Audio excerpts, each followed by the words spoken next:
قلت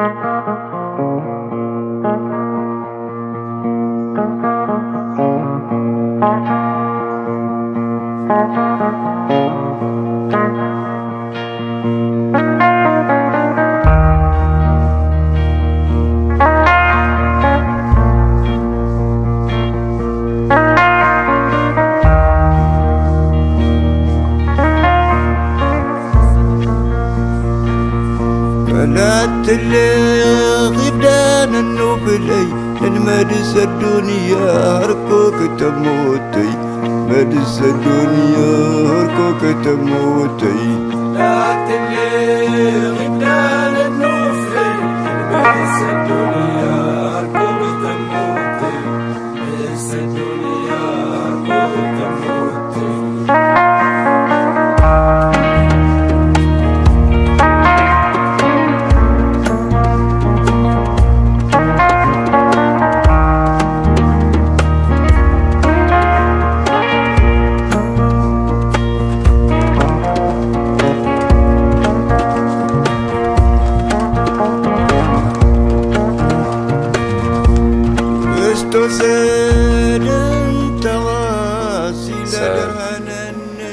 Here I am in Fez.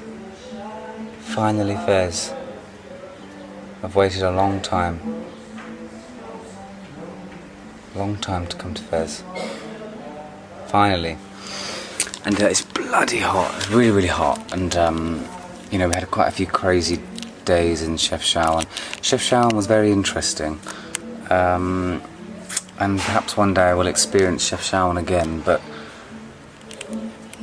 I don't know, it wasn't quite for me, to be honest.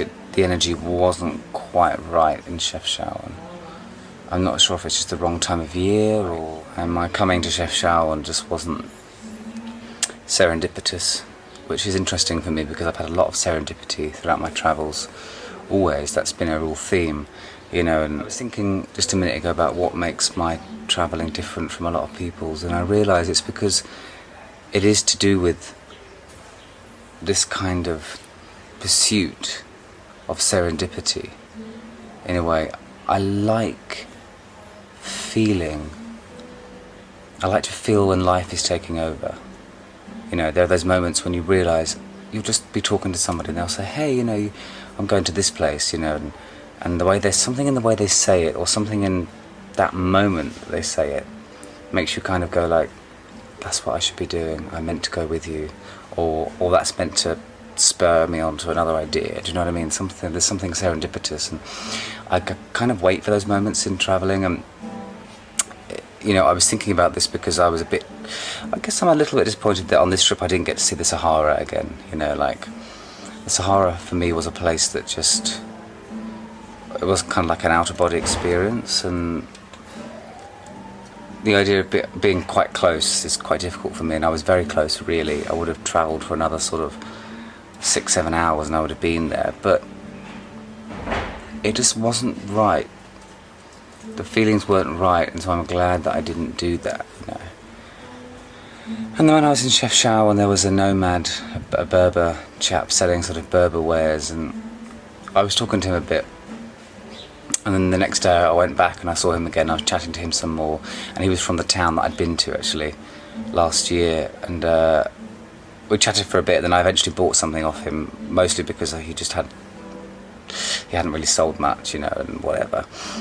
I just thought it was quite nice. But he sold me this, which is like apparently it's the Tuareg symbol of the Sahara, and it was quite nice. And he gave it to me and he said, you know, that this was a promise that I would return to the Sahara, which is quite nice.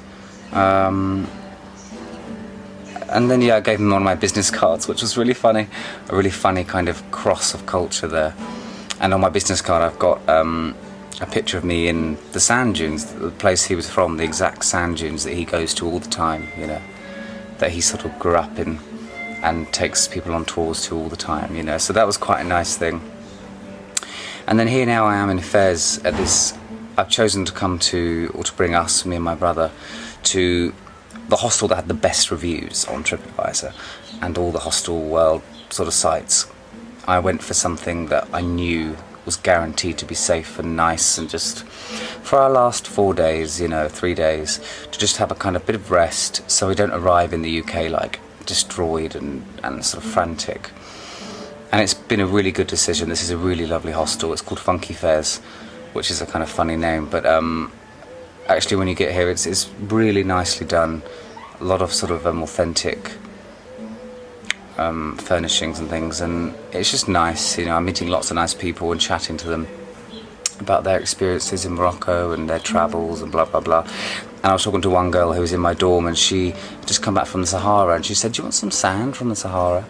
And I was like, "Yeah, I do." And I had this pot in my bag, and so I brought it out, and there's literally a tiny handful of sand from the Sahara now in this little pot, and that was nice again. That was another sign from the Sahara that I would return indeed. I think there's a lot to be said if you get the chance to travel in a country with someone who lives there and speaks the language, or speaks at least some, and knows how things work. Your experience will be entirely different. And time again I've proved that to myself, and I've managed to find people through various medium, and I've always had a more authentic experience. And if it means contacting someone in advance and arranging a price so they will be your guide for the 3 days or whatever you're in the city, then do it, because it makes a difference.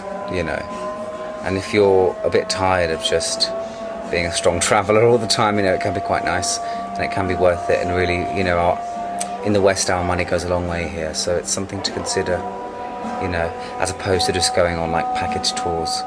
The depth of my travels goes far beyond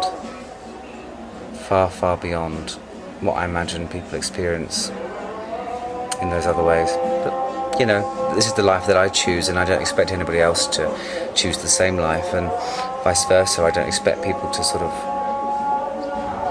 disagree with the way I live my life. The bell's just gone downstairs. I'm praying that is my brother returning, so I can eat and also relax, because I feel slightly anxious when he goes out on his own, just because it is crazy. I think I hear his voice. Please may there be food. Alhamdulillah. Travel is a funny thing, and if you can take the good with the bad, you're never gonna look back.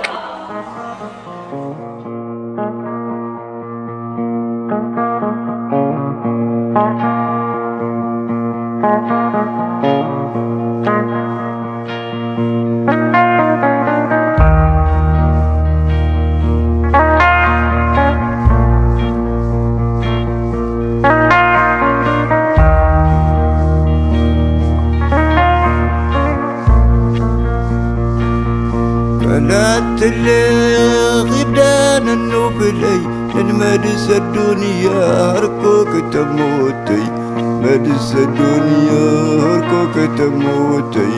قلت اللي غدان النوبلي لنمدس الدنيا هركوك تموتي، مدس الدنيا هركوك تموتي.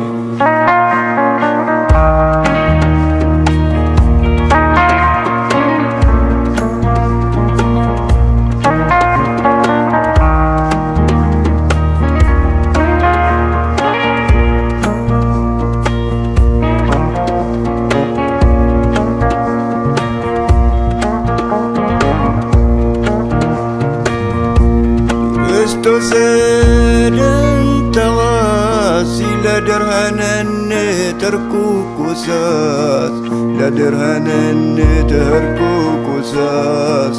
لا تبلغ ابدان النفلي بس الدنيا كنت موتي، بس الدنيا كنت موتي.